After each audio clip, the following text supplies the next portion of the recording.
৪০ দিনের লম্বা ছুটি পাচ্ছে শিক্ষা প্রতিষ্ঠানগুলো। পবিত্র রমজান, ঈদুল ফিতর সহ আরও কয়েকটি ছুটি মিলিয়ে ৪০ দিনের ছুটিতে যাচ্ছে দেশের সব স্তরের শিক্ষা প্রতিষ্ঠান। এছাড়াও আগামী ১০ই এপ্রিল থেকে শুরু হচ্ছে এসএসসি ও সমমানের পরীক্ষা। যেসব প্রতিষ্ঠানে এই পরীক্ষার কেন্দ্র রয়েছে সেগুলোতে ২ মাস ১০ দিনের লম্বা ছুটি থাকবে। শিক্ষাপঞ্জি বিশ্লেষণ করে দেখা গেছে, পবিত্র রমজান মাস, শুভ দোলযাত্রা, স্বাধীনতা দিবস, জুমাতুল বিদা, শবে কদর ও ঈদুল ফিতরের ছুটি ২ মার্চ থেকে শুরু হবে, শেষ হবে ৮ এপ্রিল। পবিত্র রমজান শুরু হবে পহেলা বা ২রা মার্চ থেকে।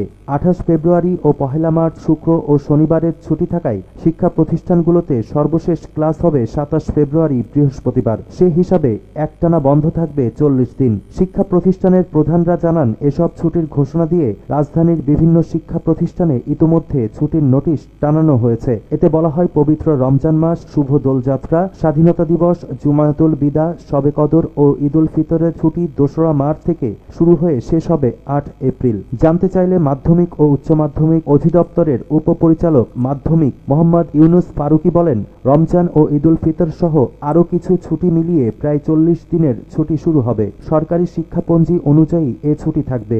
এ ছুটি সরকারি বেসরকারি সব পর্যায়ে স্কুলের জন্য প্রযোজ্য।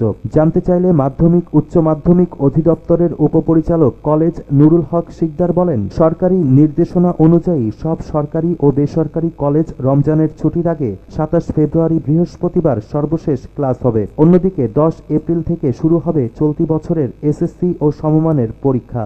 এ পরীক্ষায় যেসব শিক্ষা প্রতিষ্ঠানকে পরীক্ষা কেন্দ্র হিসেবে ব্যবহার করা হবে সেসব প্রতিষ্ঠানে টানা ২ মাস ১০ দিন ছুটি থাকবে। ৪০ দিনের লম্বা ছুটি পাচ্ছে শিক্ষা প্রতিষ্ঠানগুলো। পবিত্র রমজান, ঈদুল ফিতর সহ আরও কয়েকটি ছুটি মিলিয়ে ৪০ দিনের ছুটিতে যাচ্ছে দেশের সব স্তরের শিক্ষা প্রতিষ্ঠান। এছাড়াও আগামী ১০ই এপ্রিল থেকে শুরু হচ্ছে এসএসসি ও সমমানের পরীক্ষা। যেসব প্রতিষ্ঠানে এই পরীক্ষার কেন্দ্র রয়েছে সেগুলোতে ২ মাস ১০ দিনের লম্বা ছুটি থাকবে। শিক্ষাপঞ্জি বিশ্লেষণ করে দেখা গেছে, পবিত্র রমজান মাস, শুভ দোলযাত্রা, স্বাধীনতা দিবস, জুমাতুল বিদা, শবে কদর ও ঈদুল ফিতরের ছুটি ২ মার্চ থেকে শুরু হবে, শেষ হবে ৮ এপ্রিল। পবিত্র রমজান শুরু হবে পহেলা বা ২রা মার্চ থেকে।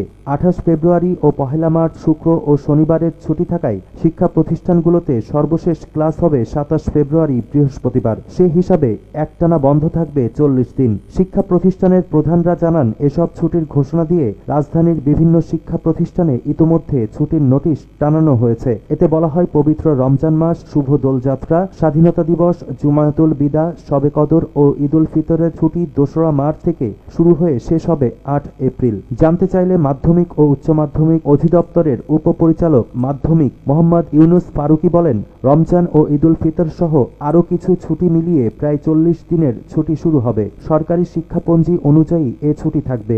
এ ছুটি সরকারি বেসরকারি সব পর্যায়ে স্কুলের জন্য প্রযোজ্য। জানতে চাইলে মাধ্যমিক উচ্চ মাধ্যমিক অধিদপ্তরের উপপরিচালক কলেজ নুরুল হক শিকদার বলেন, সরকারি নির্দেশনা অনুযায়ী সব সরকারি ও বেসরকারি কলেজ রমজানের ছুটির আগে ২৭ ফেব্রুয়ারি বৃহস্পতিবার সর্বশেষ ক্লাস হবে। অন্যদিকে ১০ এপ্রিল থেকে শুরু হবে চলতি বছরের এসএসসি ও সমমানের পরীক্ষা। এ পরীক্ষায় যেসব শিক্ষা প্রতিষ্ঠানকে পরীক্ষা কেন্দ্র হিসেবে ব্যবহার করা হবে সেসব প্রতিষ্ঠানে টানা ২ মাস ১০ দিন ছুটি থাকবে।